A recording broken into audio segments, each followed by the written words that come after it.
say the desert keeps its secrets buried under sand, bone, and silence. But one night, under a sky split by lightning, a cowboy named Colton Reeves discovered a secret he was never meant to see, a secret that cost him everything. And the woman who held that secret, she carried the kind of beauty that made honest men weak and dangerous men wild. Her name was Mara, and she was the last person anyone expected to be tied to something so dark. It began on a late summer evening, when the wind blew colder than it should have, whistling through the ravine like a warning. Colton was riding home from Sweetwater Gulch when he saw a faint lantern glow flickering inside an abandoned house near the canyon edge. Nobody lived there.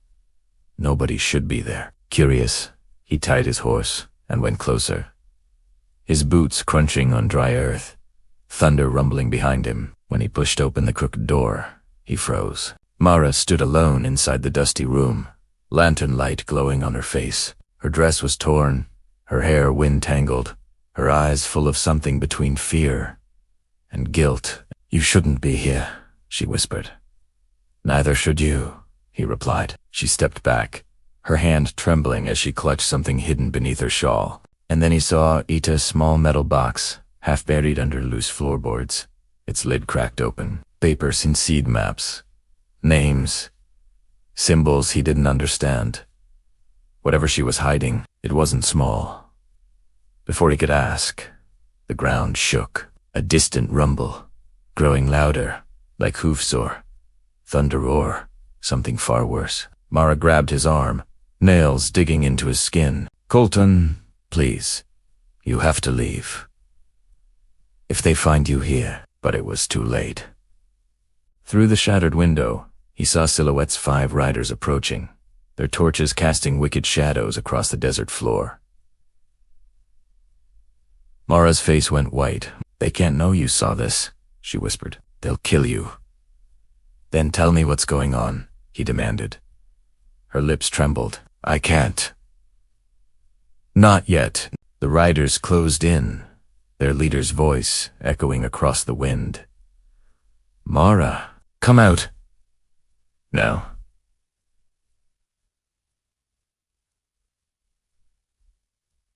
"Now." She grabbed Colton's hands and shoved him toward the back door. "Go. Promise me you won't come back for me." But Colton wasn't a man who walked away from dangerous, especially not when a woman needed saving. "I'm not leaving you," he said. "Not tonight." She pressed her forehead to his, desperate and shaking. "If you stay, you vanish, like the others." The door burst open. Colton pulled Mara behind him, drawing his revolver. The riders stormed in, guns, ropes, a hunger for violence written across their faces. Colton fought, like a man who refused to die. But they overwhelmed him, knocking his revolver away, slamming him to the ground. Mara screamed his name. The leader lifted a cloth soaked in something sharp, chemical. Colton's vision blurred. The last thing he saw was Mara's tear-streaked face as she shouted, "Please don't hurt him. I'll do anything." Darkness swallowed him, and when he woke, he was alone in the middle of the desert. No Mara, no riders, no footprints, no tracks. Nothing but silence. Like the earth itself, it swallowed them whole.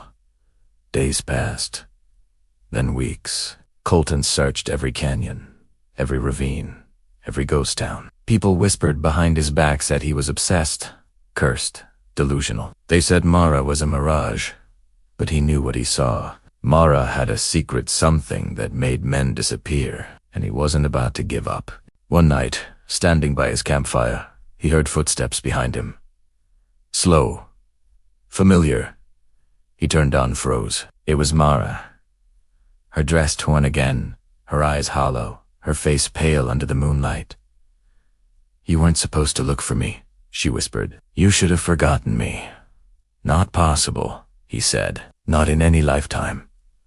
She stepped closer, tears shimmering in her eyes. "Colton, the men who took me aren't just outlaws. They're a part of something darker, something ancient, something buried under this land long before your kind ever settled it."